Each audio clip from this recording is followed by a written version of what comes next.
homens. Não queira ser reconhecido por homens, queira ser reconhecido pelo Senhor. Faça as coisas visando somente a glória do Senhor, visando somente a Deus. Não faça as coisas visando o reconhecimento de homens, porque a glória que vem de Deus ela é maior do que de homens. É verdade. Fala que Aleluia, a glória do homem ela passa. Ela passa. Graças, Senhor. O que o homem pode te dar passa, mas a glória do Senhor ela é eternamente. Glória a Glória a Deus. Vai nos Jesus. oferecer eternamente, né? Esse homem então ele queria ajudar, mas não era tempo dele ainda. Ele não era separado, ele não era escolhido, né? Mas ele queria ajudar, né? Espera o seu tempo, espera que vai chegar a hora de cada um. Amém? Glória a Deus. Continua fazendo a obra do Senhor, continua fazendo a obra do Senhor, e vai chegar o tempo da sua vitória, vai chegar o tempo de você ser reconhecido por Deus. Amém, irmãos? Então ali esse homem, e a Bíblia nos diz que Davi, ele se entristeceu. Quem não iria se entristecer? Ninguém se compraz na morte de uma outra pessoa, ninguém gosta da morte de uma pessoa. A própria Bíblia nos ensina que nós devemos orar pelos nossos inimigos, não orar para que Deus venha fulminar ele, para que ele venha morrer. Pelo contrário, nós temos que orar para abençoar os nossos inimigos. Aquelas pessoas que nos fazem mal, muitas das vezes aquele chefe, que muitas das vezes na fábrica, né, nos dá bronca, né, fala alto conosco, grita conosco, né, nós temos que orar por ele. Nós temos que orar por essa pessoa, pelo nosso chefe. Quer um chefe abençoado? Ore por ele. Ore por ele. Jesus é capaz de transformar e até mesmo salvar essas vidas. Amém. Graças a Deus. Glórias a Deus. Então Davi ele se entristeceu muito. E Davi resolveu deixar a sua arca, a arca do Senhor, a arca do concerto, na casa de um homem, Obed-Edom. Se nós formos ver o texto que nós lemos aqui, fala de Obed-Edom. Ele fazia parte da tribo de Levi, Obed-Edom. E a Bíblia nos diz que na casa de Obed-Edom, Obed-Edom abriu a sua casa para que a arca, a presença de Deus viesse entrar. A presença de Deus fosse entrar. Né? Ele abriu a sua casa para que a arca significava a presença de Deus, a arca do conselho. A arca continha somente, tão somente, as tábuas do novo mandamento, o cajado, né, de Araão que floresceu, né? E o maná que Deus mandou do céu. Somente isso continha na arca. Mas era a presença de Deus. Ela significava a presença de Deus, a arca do conselho. Glória a E Deus, Obed-Edom aleluia. abriu a sua casa para que a presença de Deus viesse entrar. Nessa noite, quem gostaria de abrir a sua casa? Aleluia. Glória a Deus, aleluia. Glórias a Deus. Jesus. Louvado seja o nome do Jesus. Senhor. Abre a sua casa, irmão. Não somente a sua casa material, que tem paredes, né? Não somente essa casa, mas a casa, a sua casa. Amém. O templo do Espírito Santo de Deus, que somos nós. Amém. Paulo nos diz, ou não sabeis que vós sois o templo do Espírito Santo de Deus? E o Espírito Santo de Deus habita em vós. Glória Cada um de nós a temos Deus. o Espírito Santo do Senhor em nossas vidas. Se nós abrimos nossa casa espiritual, irmãos, Deus vai habitar em nós. Ele vai fazer morada em nós. Se nós verdadeiramente buscarmos a face do Senhor, Deus ele vai vir sobre nossas vidas. E a Bíblia diz que Obed-Edom, ele foi abençoado em tudo que ele tinha. E você vai ser abençoado em tudo que você tem. Amém. Em nome de A partir do momento que Jesus. você abrir a sua casa, para que Deus venha entrar em Deus, sua vida. aleluia. Amém? Amém. A Bíblia diz que Obed-Edom, em tudo que ele tinha, em tudo que ele possuía, Deus abençoou, Deus multiplicou, Deus fez prosperar a casa de Obed-Edom. Quer ser próspero, irmão? Deixa Deus entrar, convida Deus a entrar na sua casa. Amém, Senhor. Convida Deus a entrar na sua Entra, casa. Jesus. Não é somente prosperidade financeira. Porque Obed-Edom nós vimos aqui no capítulo 16, e isso fala lá no capítulo 13, né, de 1 Crônicas. No capítulo 16, Obed-Edom já estava lá no público, já estava lá em cima, fazendo parte, né, dos levitas, louvando ao Senhor. Nós vamos chegar lá ainda, nós vamos chegar nesse lugar. Né? Então, depois que passaram alguns meses, a Bíblia nos diz que foram 3 meses que a arca ficou na casa de Obed-Edom. E nesses 3 meses, Obed-Edom foi abençoado pelo Senhor. Depois desses 3 meses, Davi se lembrou da arca.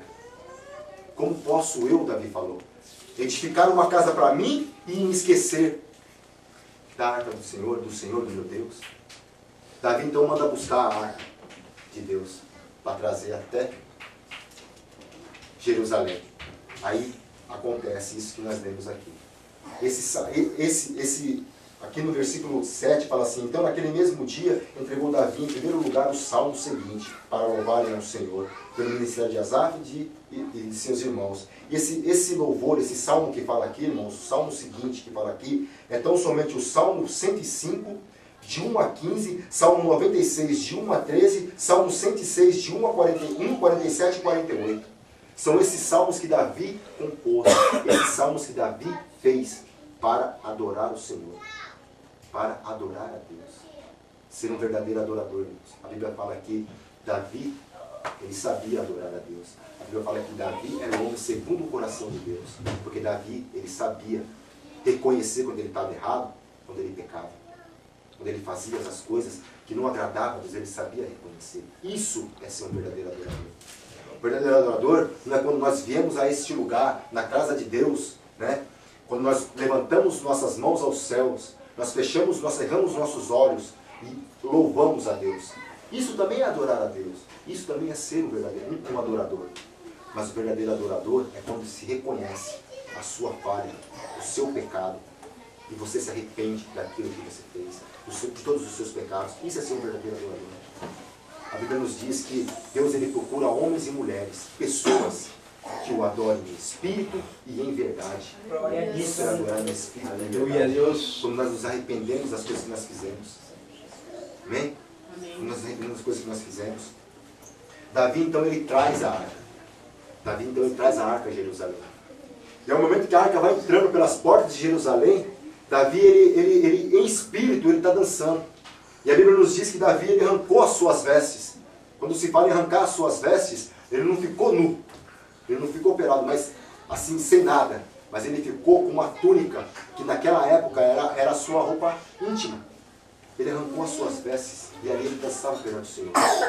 E a sua esposa, Mical, viu lá de cima, pela janela, e falou: o que é isso? O que está acontecendo com esse homem? Esse homem é louco. Esse homem é louco. Né? E Mical, por essa atitude que ela teve, ela ficou estéril. Mical ficou estéril, por essa atitude que ela teve. Então, se você está vendo, irmãos, alguém adorar a Deus, nunca aponte o dedo. Nunca aponte o dedo. Pelo contrário, irmãos, entre junto com ele nessa adoração. Aleluia! Pega nas mãos daquele que está verdadeiramente com seus olhos cerrados, com seus olhos fechados, adorando a Deus. Adore com ele a Deus. Amém, Senhor, aleluia. Que você vai ver que vai ser diferente. Vai É ser verdade. diferente. Davi, ele sabia adorar a Deus. Graças, Senhor. Davi sabia adorar a Deus. Graças a Deus. Asaf, esse homem que era líder ali dos louvores, era o chefe, a Bíblia nos diz que ele era chefe, ele era o líder dos levitas naquela época, quando Davi estava trazendo a sua arca do concerto, ali a arca de Deus, a arca do concerto para Jerusalém. A Bíblia nos diz que ele fez uns salmos, ele fez uma canção. Nessa canção ele nos diz que ele começou a enxergar e a ver a prosperidade dos ímpios. Ele começou a ver como que os ímpios prosperavam, como que os ímpios, por mais que eles faziam as coisas erradas, como que eles ainda eram prósperos, como que eles ainda eram abençoados. Prosperidade, irmãos, não se resume somente em finanças.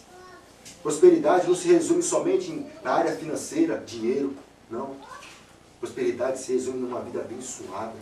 Uma vida onde não há enfermidade nas nossas vidas. Amém. Onde, né, tudo que nós colocarmos as mãos dá certo. Tudo que nós vamos fazer dá certo. Isso é prosperidade. Prosperidade não é termos multidões de dinheiro na nossa conta bancária. Prosperidade não é termos, né, um carro de cada marca na nossa garagem. Uma casa do tamanho de um quarteirão. Não, prosperidade não é isso não. Não é somente isso. Isso também é prosperidade, mas prosperidade é quando nós temos uma vida rica, uma vida próspera, uma vida abençoada, abundante, uma vida abundante. Oh, glória Isso a é Deus, prosperidade. aleluia. Isso é prosperidade. Muitas pessoas pensam que prosperidade é coisa financeira, é dinheiro. É a parte financeira, dinheiro. Não, não é só isso. É quando nós temos paz de espírito. Isso é prosperidade. Isso é prosperidade. Amém? Amém. Quando nós falamos aqui, Deus está te fazendo uma pessoa muito próspera, né? Tem pregadores que pregam e incentivados pelo Espírito Santo de Deus, profetizam na vida de uma pessoa. Deus está te fazendo uma pessoa muito próxima. Muitas das vezes, irmão, a pessoa pensa que é a parte financeira, mas não é. Deus está fazendo essa pessoa muito próxima, a parte espiritual, que é o principal. Aleluia. Graças, Senhor. Amém, irmãos? Amém. Não pense que a prosperidade só vem dessa forma. Amém? Então, ali, esse homem, Asaf, ele tocava ele fez parte desse grupo, aonde os levitas adoravam a Deus. Asaf, ele fala em seus salmos, Salmo 79, depois se os irmãos quiserem ler, Salmo 79, Ele fala nesses salmos que ele olhava a prosperidade dos ímpios